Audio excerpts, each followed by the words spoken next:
She was sold like cattle. Her father signed her away to the richest man in town, while neighbors looked on in silence. Evelyn stood in the dirt road, clutching her torn shawl, her mother's locket pressed against her chest, begging for someone to help. But the doors shut. The voices faded. Alone, abandoned, her tears blurred the world. Then he appeared. Jonas Hale. A man who had lost everything but refused to look away. He reached out his hand and said only 4 words. "From now with me." Why would a poor woodcutter dare to stand against the richest man alive? And how could a voiceless girl burn down an empire? The summer sun hung over Marrowridge like a curse bleeding orange heat into the cracked earth. The town square, usually silent save for the clanging bell of the blacksmith, was packed with bodies. Men in sweat-stained collars, women gripping their children's hands, teenagers with dust on their boots and mistrust in their eyes. A crude wooden platform had been built in front of First Blessing Chapel. A line of chairs, all empty, sat in a mocking row behind it. A rusting banner flapped in the breeze. Community stabilization announcement, 2 p.m. sharp. But the people already knew what was coming. So did Jonas Hale, who stood at the edge of the gathering, arms crossed over his chest, jaw clenched. The 44-year-old carpenter had lived on the edge of town for most of his life. A war veteran. A widower. And perhaps the only man in town who didn't owe a favor or a debt to Mayor Lorne Harper. The mayor appeared on the platform in a blue linen suit, too clean for the dust-caked square. He tapped a stack of papers theatrically against the podium. Then he smiled. The kind of smile that doesn't reach the eyes. As many of you know, he began, our town has suffered under drought, failed rail contracts, and missing grain shipments. We must make sacrifices to preserve our way of life. Jonas's eyes narrowed. Mr. and Mrs. Greaves have fallen behind on their land taxes, the mayor continued. As is our legal right, the township will repossess their property. However, he paused for drama. An alternative resolution has been agreed upon, with the consent of the family and the young woman involved. That was when Jonas noticed the girl. She had been there all along, but so still she was nearly invisible. Standing just behind the mayor, dressed in a plain muslin dress. Evelyn Greaves, 19. She stared down at her feet, her long brown hair shielding the bruise under her right eye. Her wrists were crossed delicately at her waist, but they trembled. She has agreed. Harper continued to enter a moral union with a benefactor of this town, thereby absolving her family's debts and preserving what dignity remains. A ripple of unease passed through the crowd. Then, Ezekiel Thorne emerged. Jonas felt bile rise in his throat. Thorne was the wealthiest landowner in the county. 50 years old, tall, always impeccably dressed, and rotten to the core. He was rumored to own the sheriff, half the council, and the mayor's campaign fund. A predator in human skin. "I accept the arrangement," Thorne said, stepping forward with a practiced bow. Jonas glanced around. No one spoke. Even Evelyn's parents, standing to the side, looked hollow. Mrs. Greaves had averted her eyes entirely. Mr. Greaves clutched his hat, shame and silence, written in every line of his face. "This is wrong," Jonas whispered. No one turned to agree. The mayor cleared his throat. "Is there anyone else willing to meet the debt on behalf of the Greaves family and offer sanctuary for the girl?" No one moved. Jonas looked at Evelyn again. She was pale, fragile looking. But something in her eyes sparked for just a moment when Thorne reached for her arm. She flinched just barely. That was enough. Jonas stepped forward. "I'll pay." His voice, though calm, cut through the silence like a whip. Every head turned. The mayor blinked. "Mr. Hale, you can't be serious." Jonas removed his worn leather pouch from his belt. Inside were 20 silver dollars, nearly everything he had saved for the winter lumber season. "I'll settle the debt, right here, right now, if Evelyn chooses it." A long silence followed. Ezekiel Thorne laughed. "You're a carpenter, Hale." "What can you possibly offer her freedom?" Jonas replied. That word changed everything. Evelyn looked up just slightly. Her lips parted. The wind caught her hair. And then in a voice so soft it nearly vanished into the air, she spoke, "I choose him." The mayor's smile fell. "You heard her," Jonas said, stepping forward. "This deal is done." He reached out his hand, and Evelyn, still trembling, took it. The town watched as Thorne's face twisted into rage. Jonas and Evelyn walked away from the platform under the bruised sky, surrounded by whispers, scorn, and awe. But neither looked back. What none of them knew, what even Jonas didn't yet realize, was that Evelyn Greaves carried more than bruises on her skin. She carried a secret, one that would unravel the very soul of Marrowridge. The road to Jonas's cabin wound through thickets of pine and patches of sun-bleached grass. The late summer heat had broken, replaced by a dry wind that rattled the trees like bones. Evelyn rode beside Jonas in the creaky wagon, her posture stiff, her hands folded in her lap. They hadn't spoken since they left the square.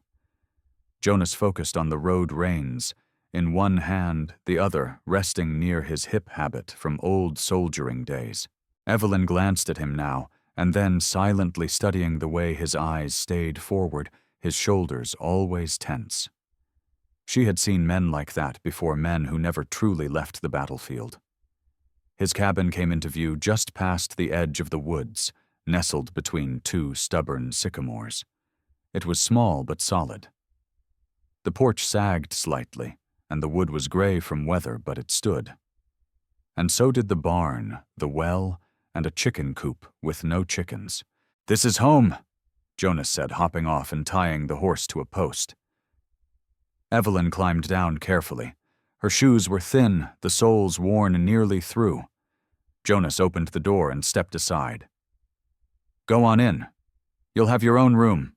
Locks on the inside." She hesitated. "You trust me?" "I trust you to want peace more than trouble," he replied. Inside the cabin was clean. Simple. A wood-burning stove in the corner, a square table with 2 chairs and books stacked in neat columns along the shelves. The air smelled of pine, old leather, and ash. Jonas lit a lamp and pointed down the short hall. "That one was my wife's sewing room. It's yours now. Bed's made, window locks, and there's clean water in the jug." Evelyn didn't move. "Why are you doing this?" He didn't answer immediately. He busied himself unstrapping his tool belt and hanging his coat. Then he said, without turning around, "Because I've seen what men like Thorne do to girls who can't say no."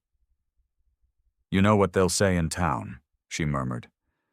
"That you only saved me to keep me for yourself. I don't much care what they say. Let 'em talk. Words don't cut like chains do." That made her flinch, not visibly, but inside. He saw it anyway. "I won't touch you," he said gently. "Not unless you ask me to." She looked at him fully for the first time. The bruise on her cheek had started to darken to deep violet. Her lips were cracked from sun and silence. "You're not what I expected," she said quietly. "Neither are you." She disappeared into the back room, closing the door with a soft click. Later that night, Jonas sat at the table reading a letter from his sister in Kansas.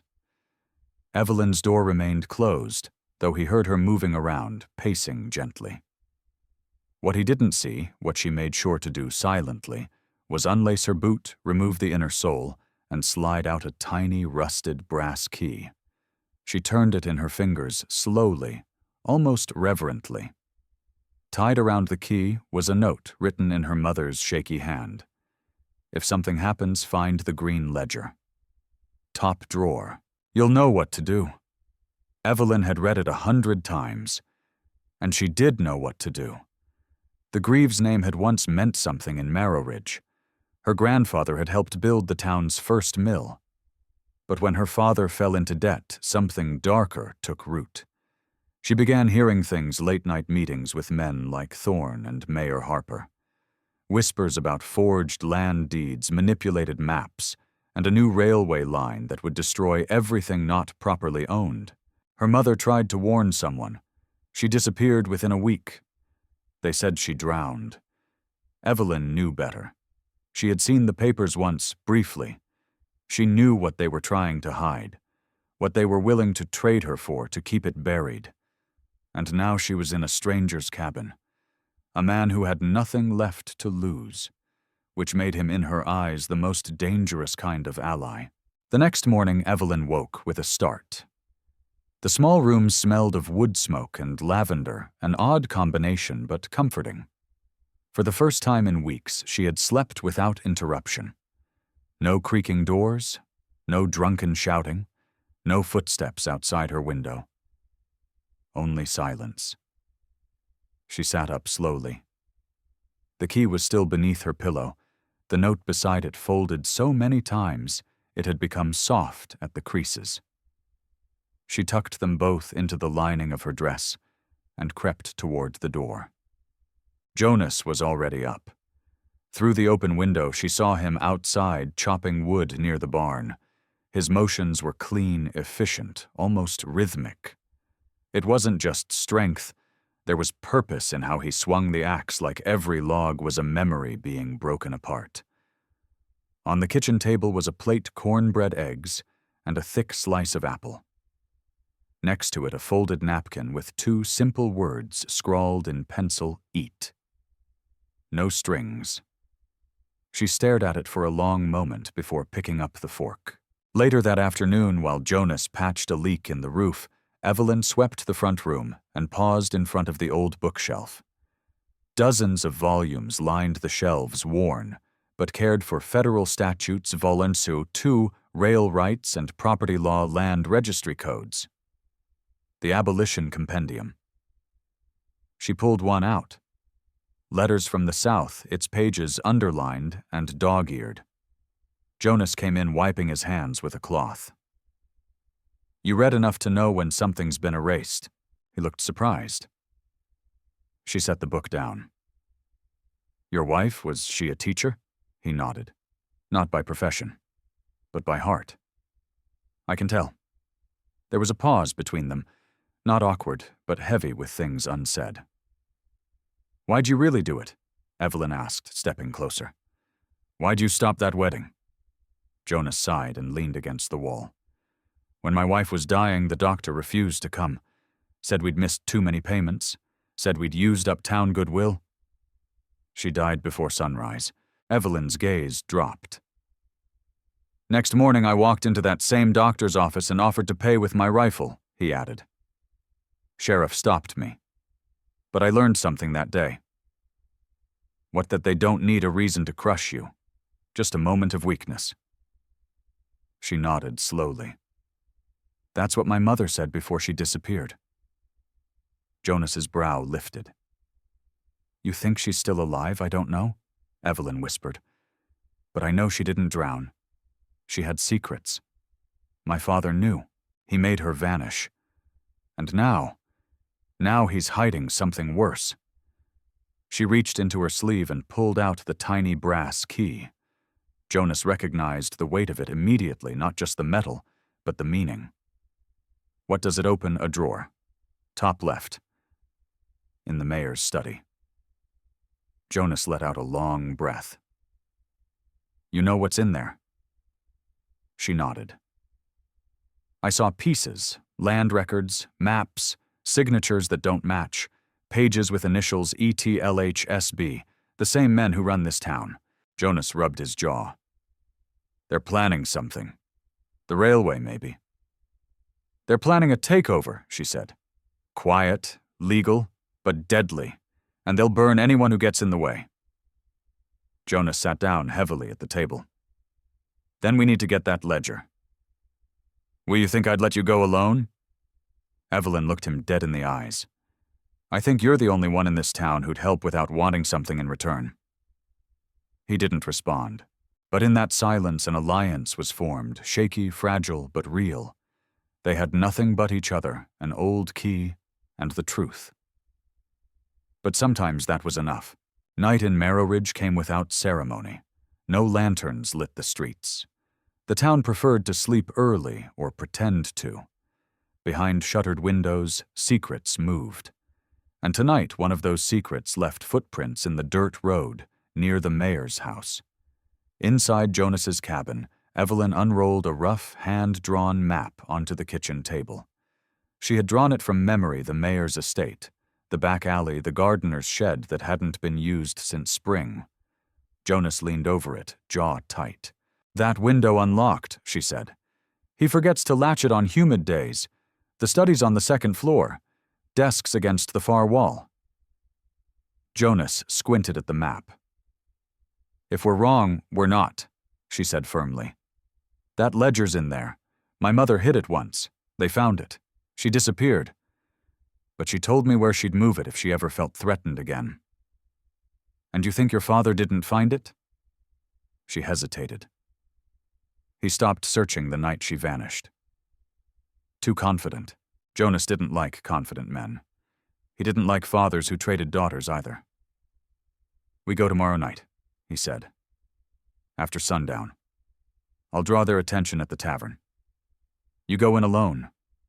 No lights. You're out in 10 minutes. Evelyn shook her head. We go together. If something happens, I need someone who knows how to fight. You don't trust yourself, I trust myself too much, she replied. That's what scares me. Jonas gave a dry chuckle. You talk like someone who's lived longer than 19 years. I had to. They heard a crack outside. Both froze. Jonas motioned silently toward the oil lamp. Evelyn blew it out in a practiced breath. He moved to the door rifle, already in hand. He opened it slowly, just wide enough to see the shadow moving along the edge of the tree line near the barn. Then a whistle. Low. 3 short notes. Jonas cursed under his breath. That's Thorn's signal. How do you know? Evelyn whispered, already reaching for the poker near the fireplace. I worked on his land one winter, he replied. He used it to call his dogs. Evelyn moved toward the window. Her eyes adjusted quickly. She saw them. 3 riders. Not moving. Just watching. They know we're together, she said. They're sending a message. Jonas nodded. They're waiting to see what I'll do. Or what I won't, she added. He closed the door softly. They won't make a move tonight. But they will soon, she said. They're testing the fence. Jonas turned back to her, studying the way she squared her shoulders, the calm in her eyes. She wasn't trembling anymore. He grabbed a tin box from beneath the floorboards and opened it. Inside were 3 bundles cash papers and a small revolver. He handed it to her. I don't use guns, she said. It's not for using, he replied. It's for buying time. The next morning, Jonas rode into town. As planned, he stopped by the tavern. Thorn was there, of course, seated near the hearth, with 2 of his usual lackeys drinking too early and too loudly. Montgomery Thorn called mockingly, using Jonas's deceased father's surname. Thought you'd be too busy breaking in your new acquisition. Jonas stared at him for a beat. She's not yours. And she never was. Thorn grinned. She's not yours either, at least not for long. Behind the grin, Jonas saw what Thorn was really saying. We're watching. We're waiting. You can't protect her. Jonas walked out without another word. By nightfall, the plan was in motion. But as the stars emerged above Marrowridge, neither of them knew that someone else had already broken into the mayor's house, and that the ledger was no longer in its drawer. The mayor's estate loomed like a smug secret under the cover of night. Evelyn and Jonas approached on foot, sticking to the shadows behind the tree line. No moon tonight, only faint starlight and the occasional flicker of oil lamps through curtained windows. They'd left the horse tethered a half-mile down by the old grain road. Jonas carried a coil of rope and a crowbar. Evelyn carried the key. "Stay low," Jonas whispered. The gardener's gate should still be busted. It was. They slipped through the fence behind the hedges, past the rusted shed, and toward the kitchen door. As Evelyn predicted, it was unlocked. They crept inside. The house smelled like dust and cigars. Upstairs, the study door was ajar. They froze. Jonas raised a hand, signaling stillness. A minute passed. No sound. He stepped forward, first boots silent on the rug. Evelyn followed. The study was as she remembered, over-decorated with mahogany furniture shelves of unread law books, a map of Marrowridge behind glass, and the large writing desk in the corner. A brandy glass sat half-empty on the sill. But something was wrong. "Jonas," Evelyn whispered. The top left drawer was already open. Empty. Jonas knelt and inspected the lock. "Forced," he murmured. "Someone broke it open. Recently. Within the last day." Evelyn's heart pounded. "They knew," she said. "They knew I was coming back for it. Or they were watching the house." Jonas said. "Waiting." She looked around, eyes scanning the room. On the floor near the desk, a deep scuff in the floorboards. Small, as if someone had slipped something heavy into a bag. "Do you think your father took it?" Jonas asked. "No," she replied. "He wouldn't need to. He already knows what's in it." Then Evelyn knelt, running her fingers under the edge of the desk. A tiny flap of paper was wedged under a panel. She tugged it free. It was a note. "You were right. They're watching you. Meet me where your mother left the herbs." There was no signature. Evelyn stared at the paper. "The apothecary garden," she whispered. "Behind the chapel. Who'd know about that?" "Only two people," she said. "My mother. And Ruth." Jonas nodded. "Then we go." But as they moved toward the door, they heard it. Footsteps. Heavy. 2 sets, coming up the back stairwell. Jonas blew out the lantern and grabbed Evelyn's hand. "Window," he hissed. They climbed onto the balcony, lowered themselves onto the trellis, and slipped into the hedges below, just as the study door creaked open above them. From the shadows, Evelyn looked up. 2 men. One held a lantern. The other had a scar down his jaw. Sheriff Greer, and a man in a black coat. Thorne's man. "They're moving fast now," Jonas muttered. Evelyn clutched the note in her hand. "If Ruth has it," she said, "we have 1 chance left." Jonas looked at her. "And if she doesn't?" Evelyn didn't blink. "Then we take everything else from them." The chapel behind First Blessing hadn't been used for worship in over a decade. Its stone walls had begun to peel, the bell tower leaned ever so slightly to the east, and the door groaned like it was protesting the sins committed within. But behind it, past the cemetery where weather-worn names faded from stone, was a forgotten patch of soil, Ruth's garden. No one tended it now. No one but her. Jonas and Evelyn arrived just after midnight, their breaths short, nerves taut. Crickets sang between the headstones, and the wind carried the faint scent of rosemary and soil. "She used to grow herbs here," Evelyn whispered, leading Jonas past the crooked fence. "For remedies, for midwifing. But she also used it as a place to hide. Hide what things worth dying for." They rounded the back corner of the chapel. A soft lantern glowed behind a curtain of willow branches, just barely visible through the dark. Ruth Wilkins sat on a bench beneath the trees, cloaked in deep brown, her silver hair coiled, tight eyes sharp as ever. "I wondered when you'd come," she said. Evelyn stepped forward. You have it. Ruth didn't reply immediately. She reached into her coat and withdrew a worn leather ledger. The edges singed, the clasp bent. She handed it to Jonas. Your mother left it with me the night she vanished, Ruth said. Told me if anything happened to her, Evelyn would know to come here. Evelyn took the ledger carefully. Her fingers trembled. She opened it. Inside were dozens of pages of entries written in her mother's neat hand-land transfers. Bribe amounts, forged deeds, coded initials, and hidden letters. Some pages were marked with a red wax seal. Others were ripped out violently, as if someone tried to destroy evidence and failed. Jonas flipped to a folded map, tucked in the back. It showed the projected path of the Continental Railway one that cut directly through Marrowridge's black and immigrant-owned farmlands. Then another map, the real path. A proposed reroute skirting those same properties in favor of pre-purchased lands under shell corporations. Corporations owned by Thorne Mayor Harper Sheriff Greer and several unnamed partners, all hidden through a bank in St. Louis.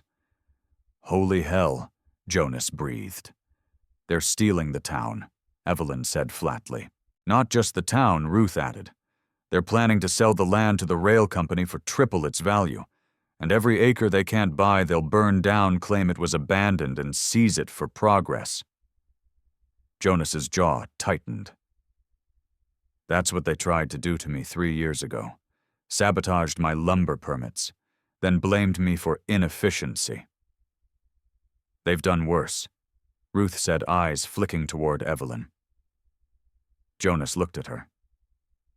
Evelyn closed the book. My mother tried to report it to the state land office. She was intercepted.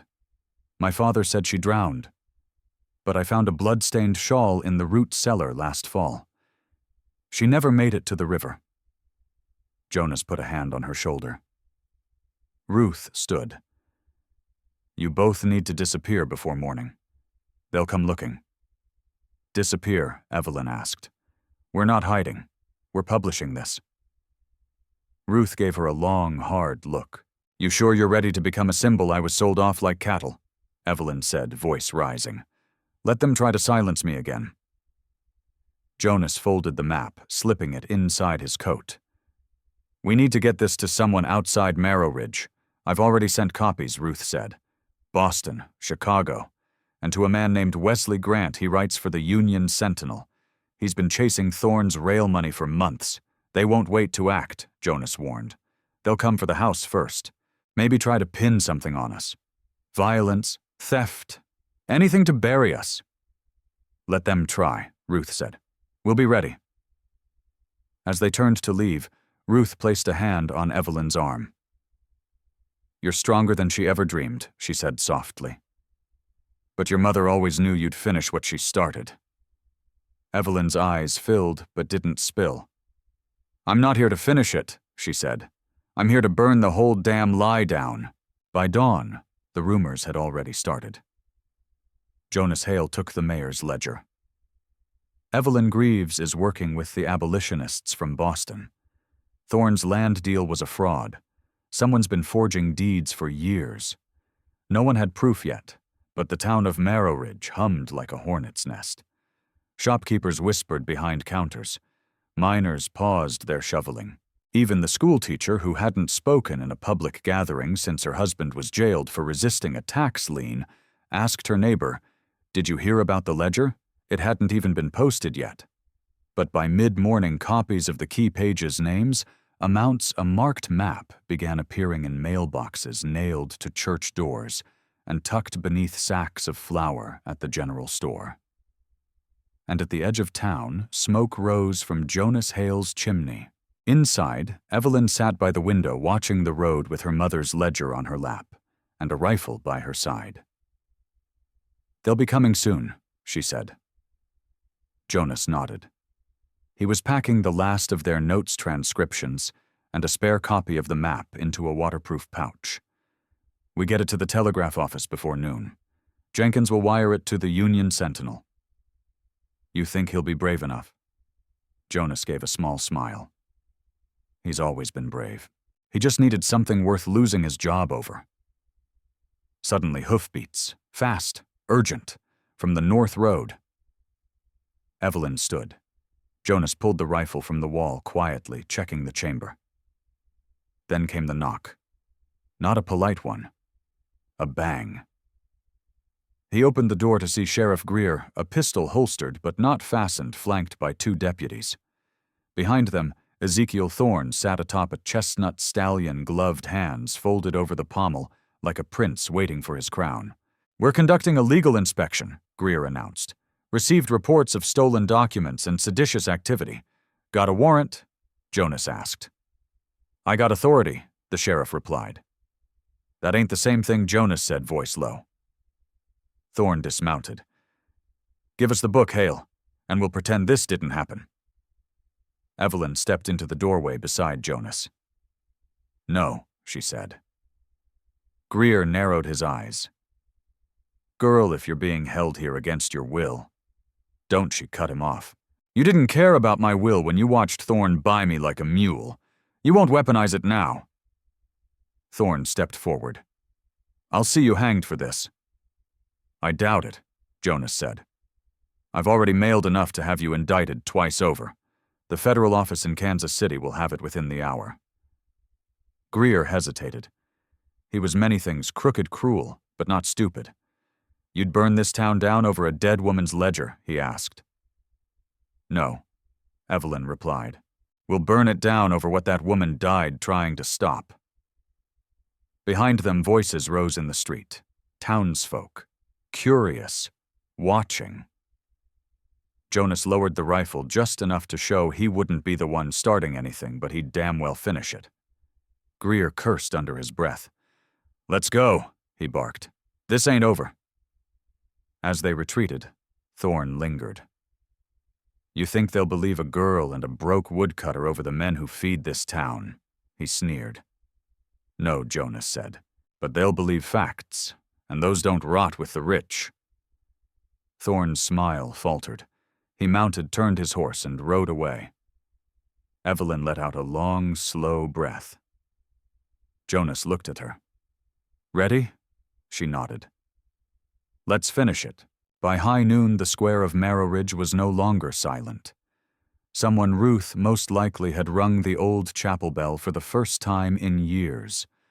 Word had spread fast. There's going to be a reckoning at the church steps. And there was. Farmers, merchants, seamstresses, housewives, blacksmiths, and children lined the square. Some skeptical, some curious, some already afraid of what they might learn.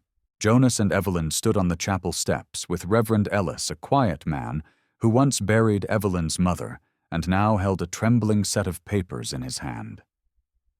Jonas turned to the crowd. "You all know me. Jonas Hale. You know the girl beside me, too. Evelyn Greaves." Murmurs ran through the square. "She's not here to ask for your sympathy," he continued. "She's here to tell you what your mayor, your sheriff, and your wealthiest landowner have done behind your backs." He stepped aside. Evelyn took the papers and began to read. The following land deeds were illegally transferred from families unable to pay rising taxes manipulated by vote. The signatures were forged or extracted under duress. The properties were bundled and sold to shell companies owned by Ezekiel Thorne and Mayor Harper. Gasps. She kept going. Bribes were paid, testimonies buried, and my mother, Margaret Greaves, tried to stop it. For that, she was silenced. Not drowned, murdered. The crowd had gone quiet, thunderously quiet. Evelyn held up the ledger. "This book is her voice, and now it's mine." A long silence followed. Then a shout from the back. "I lost my land last winter. I was forced to sign my deed after they raised my taxes threefold. They said the bank foreclosed. But it wasn't the bank, was it?" The crowd swelled the volume, rising with outrage, grief, and disbelief. Thorne appeared at the edge of the square, flanked by Sheriff Greer and 2 remaining deputies. "That book is a forgery," he roared. Reverend Ellis raised his voice for the first time. Is it also a forgery that your name appears on the charter of 3 companies registered under different owners but sharing one address? The crowd turned to Thorne. Jonas stepped forward. If this is all a lie, why did you try to burn my house down this morning? Gasps again. Now fear was shifting to fury. Suddenly a rider came flying into the square, coat flapping in the wind. It was Jenkins, the telegraph operator. He dismounted, waving a telegram. Got a wire from Kansas City, he shouted. They're sending a federal marshal judge journalist too. They're coming. Thorne's face drained of color. Arrest them, he barked at Greer. But the sheriff hesitated, then took a full step back. Not today, Greer muttered. Jonas turned to the crowd. You've all been hurt by them. Now's the time to decide if you'll keep letting it happen. One by one, people began stepping forward. The widow who lost her home, the farmer whose grain was stolen, the schoolteacher whose funding was cut. And behind them all, standing quietly but firmly, was Ruth, arms folded, her eyes never leaving Thorne. It was over. Evelyn lowered the ledger. Justice, she said, isn't a favor. It's a right. And it starts now. There's something deeply unsettling and deeply familiar about the story of Evelyn Greaves and Jonas Hale. Not because it's outrageous or hard to believe, but because in many corners of history, it's been real. This story isn't just about land theft, political corruption, or a young woman sold like property. It's about what happens when people who've been treated as disposable, silent, weak, invisible, refuse to remain in the shadows. Evelyn begins as someone who has been broken by those closest to her, her father, her community, even the law meant to protect her. But she doesn't stay broken. She becomes a quiet force of nature, not through violence, not through vengeance, but through truth. She didn't need to scream to be heard. She just needed someone, Jonas, to listen. Jonas's role is equally profound.